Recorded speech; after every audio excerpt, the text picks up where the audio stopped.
Heroes arise to challenge fate and lead their brethren to battle.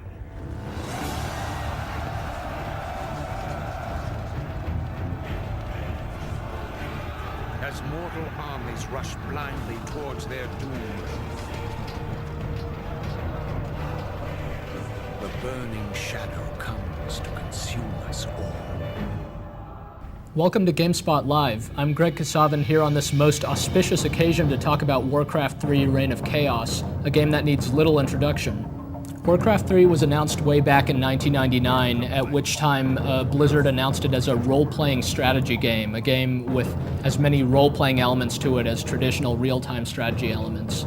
Over the years of development, a lot of that changed, and it's now through and through a real-time strategy game and really a true sequel to its predecessor. So if you're used to real-time strategy conventions like selecting units by dragging boxes around them and clicking on places to get them to move and scrolling around and revealing a mini-map through Fog of War and things like that, you'll find them all in Warcraft 3. The game doesn't reinvent the wheel.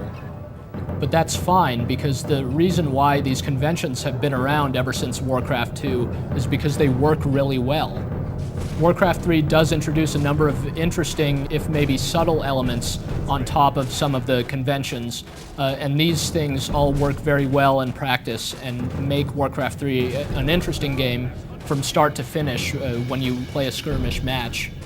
In particular, one of the things that Warcraft 3 does is make the maps themselves a lot more colorful, have a lot more action going on around them besides just you and your opponent trying to duke it out.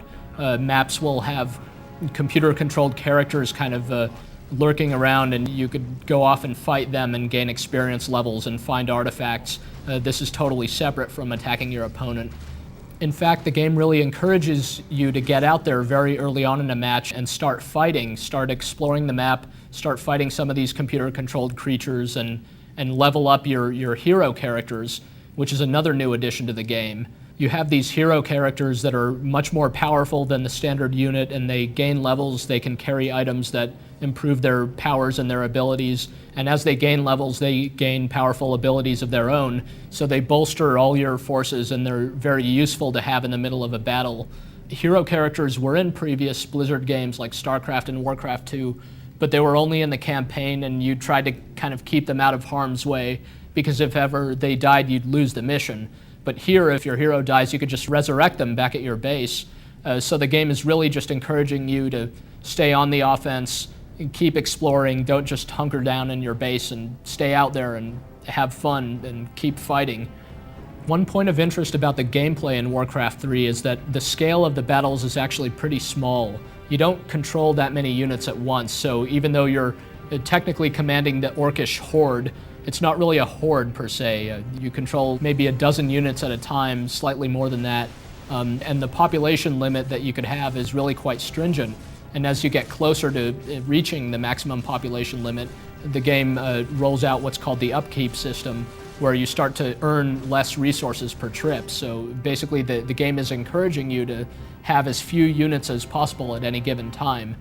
That might seem really confining at first if you're used to other real-time strategy games where you amass units, but in Warcraft 3, really the point is to control your units meticulously and to really use strategy in order to win, as opposed to just throwing tons and tons of units and overwhelming your opponent.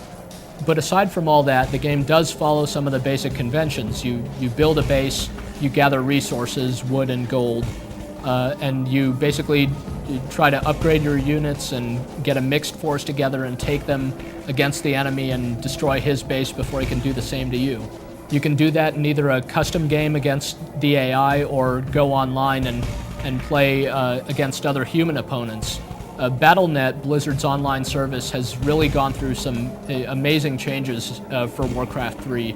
Most notably in that when you get online, you could just hit this conspicuous button marked Play Game, and that automatically pits you against an opponent looking for a similar game right then and there. You don't have to go through some rigmarole of chatting it up with other players or anything. You could still do that and try to talk with others in the lobby and so forth, but if you just want to get online and play, you can do just that.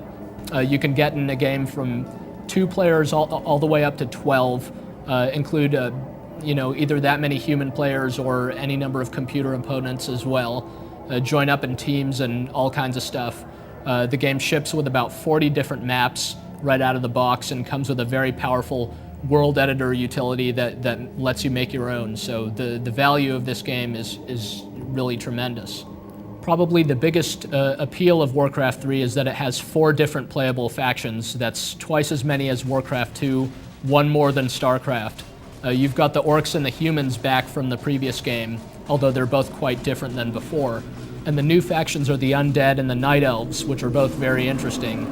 Fans of Blizzard's previous games might recognize some of their units and strategies and tactics and such from other games, like the game's got some StarCraft elements to it, but really these are unique factions all their own with entirely new tricks. For instance, the night elves, instead of having buildings, they have these giant kind of sentient trees that can even uproot out of the ground and walk around and even fight back if they're attacked. The factions are only similar to the extent that it makes sense. You don't have to completely relearn the game for each one.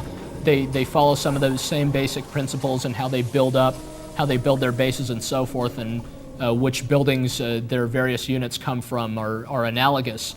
But beyond that, they really do require different strategies, so the factions are very different in practice. It's quite impressive just how different yet balanced they truly are. Blizzard's revealed a lot of information about Warcraft 3 over the years, but one thing that it's kept pretty secret is the details about the campaign. I wouldn't want to spoil anything, and neither would they apparently, because the story is very, very cool. It's got a lot of very interesting surprises that don't just come out of the blue. They are really carefully woven in. You can kind of see them coming, but when they happen, it's really surprising. The story is brought to life using some really great voice acting and some cutscenes using the actual game's 3D engine. The cutscenes may not look that good, but the actual voiceover is really terrific for the most part and just really brings the characters to life. You'll really grow to care about each of the game's various characters, and you'll play through this campaign in order as each of the different factions in turn.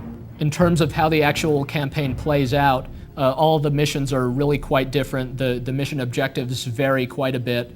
There are a lot of interesting side quests over the course of the thing, and the missions are relatively short, so you're always moving on to the next objective, which makes the whole campaign very addictive. You'll always want to see what happens next.